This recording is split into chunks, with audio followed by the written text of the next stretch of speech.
संगवारी मन ला जय जोहार, जय श्री राम। संगवारी हो, आज फिर आगे हन हमारे गांव के महाराज श्री रविशंकर दुबे जी महाराज के साथ।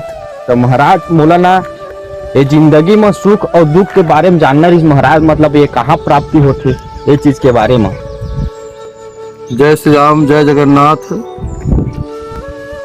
सुख और दुख या सुख या आनंद, कहते कि सुख कहाँ मिली तो सुख वही मिल सकते और सच्चा आनंद वही मिल सकते। मिलता है सच्चा सुख केवल भगवान तुम्हारे चरणों में।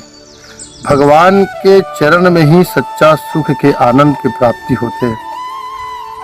यही बात लग बोली कि रामचरण रीति जो चहे अथवा पद निर्माण भाव सहित सो यह कथा करहु श्रवण पुटपान। भगवान के चरण में जाए से सच्चा सुख और सच्चा आनंद की प्राप्ति होती। आनंद होला के थे जिन भगवान के नाम ही आनंद कर दे। अगर भगवान के नाम लेते ही आनंद की प्राप्ति हो जाते, भगवान की प्राप्ति हो जाते, भगवान की भक्ति की प्राप्ति होते। एक की अगर भगवान ला पाना है तो ओखर लिए नौधा भक्ति बताएगी। 9 प्रकार के भक्ति है जिन भगवान ला पाए के सीढ़ी बताए गए है।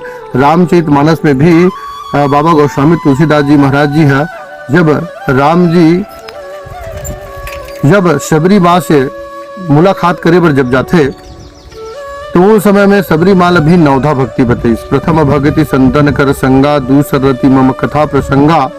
प्रथम भक्ति वो है संतों के संग करना, और दूसरा भक्ति वो है जिन संत के द्वारा जो वाणी से भगवान रूपी जो कथा निकलते वो कथा ला श्रवण करना, संत की सेवा करना। ये का भगवान की प्राप्ति करे के 9 प्रकार के सीढ़ी है। प्रहलाद जी भी अपन पिताजी हिरण्यकश्यपु के पिताजी 9 प्रकार के भक्ति होते। भगवान ओ भगवाने जिन में पाए प्रयास कर श्रवणम कीर्तनम विष्णु पाद सेवनम अर्चनम दास आत्मनिवेदनम। 9 प्रकार के जो भक्ति होते वो हिरण्यकश्यपु भी पहली बात रखेगी। तो सच्चा सुख और सच्चा आनंद भगवान के ही प्राप्ति है, और भगवान के प्राप्त हो जाने से सच्चा सुख और सच्चा आनंद की प्राप्ति होते। कपिल उपाख्यान में भी माँ देहूती है, भगवान कपिल नारायण ने पूछते कि है माँ बेटा ये बताओ कि ये संसार में सच्चा सुख और सच्चा आनंद कहाँ मिलते। तो वही बात रखी कि सच्चा सुख और सच्चा आनंद भगवान के चरण में ही मिलते। श्याम रामचंद्र की जय। जय जगन्नाथ। जय जगन्नाथ। तो महाराज आज के युवा मन के बारे में मतलब का संदेश है आप मन के विचार से? मतलब आजकल जैसे युवा मन हेती तेती भटकत रही थे, सब एती बिगड़ गए, मतलब जैसे भी है तो ओखर मन पर का संदेश देना चाहूँ आप मन? हाँ, आज के युवा पीढ़ी के यही संदेश है। मैं तो कहता हूँ कि मोबाइल अच्छा भी है और बुरा भी है। आदमी जितना हो सके सोशल मीडिया से जुड़ने प्रयास करना चाहिए।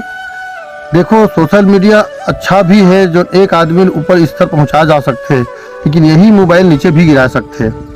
तो जितना हो सके ये सोशल मीडिया से थोड़ा दूर हो करके और मोबाइल से दूर हो करके हो सके तो भगवान के शरण में जा करके आदमी अपन जीवन ला धन्य बनाना चाहिए।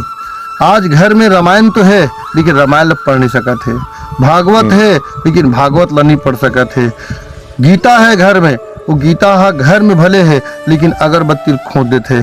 आदमी अगर जितना समय मोबाइल में निकालते और अन्य चीज में निकालते, वही अगर 5 मिनट 10 मिनट के लिए गोस्वामी तुलसीदास जी महाराज जी के रामचरितमानस ला पढ़ना चाहिए, भगवत गीता पढ़ना चाहिए, रामायण ला पढ़ना चाहिए। तो कहीं ना कहीं अगर हम रामायण पढ़बो तो राम बनबो। रामचरितमानस हमला और आप ला का सिखाते? हमला और आप ला एक चले बर एक रास्ता बताते रामचरितमानस है। निज धर्म के पथ पर चलना सीख लाते हैं रामायण। रामायण अगर पढ़े से ना, रामायण में राम जैसे बेटा नहीं हो सके, दशरथ जैसे बाप नहीं हो सके, गुरु वशिष्ठ जैसे गुरु नहीं हो सके, सीता जैसे बहुरिया नहीं हो सके। तो काय पर मोबाइल और टीवी देख करके नहीं, कहीं ना कहीं संत के सेवा करी, संत के शरण में गीत है और बाद में रामायण गीता भागवत अगर पढ़बो तो हमारे जीवन में कहीं ना कहीं अध्यात्म से हम और आप जुड़बो। तो युवा पीढ़ी से यही कहूँ कि कम से कम घर में रामायण है, गीता है, भागवत है, वो उखर अध्ययन करना चाहिए। देखो अन्य संप्रदाय के लोग हैं आज अपन कुरान ला पढ़ा थे, बाइबिल ला पढ़ा थे, लेकिन आज हम सनातन के मानने वाले हैं, राम और कृष्ण के मानने वाले हैं।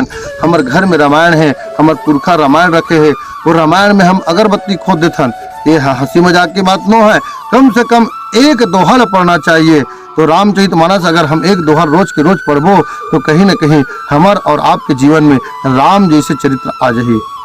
श्याम रामचंद्र की जय। कई मस्त महाराज।